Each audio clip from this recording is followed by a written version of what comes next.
Warahmatullahi wabarakatuh.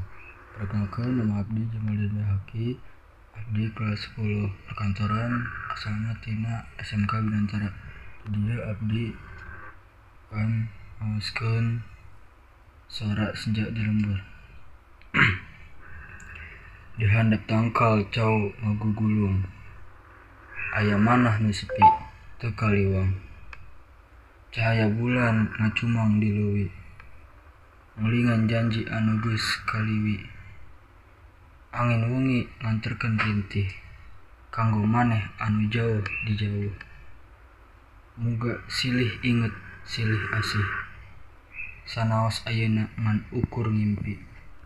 Sekian puisi tina abdi, kurang lebihna mohon maaf. Assalamualaikum warahmatullahi wabarakatuh.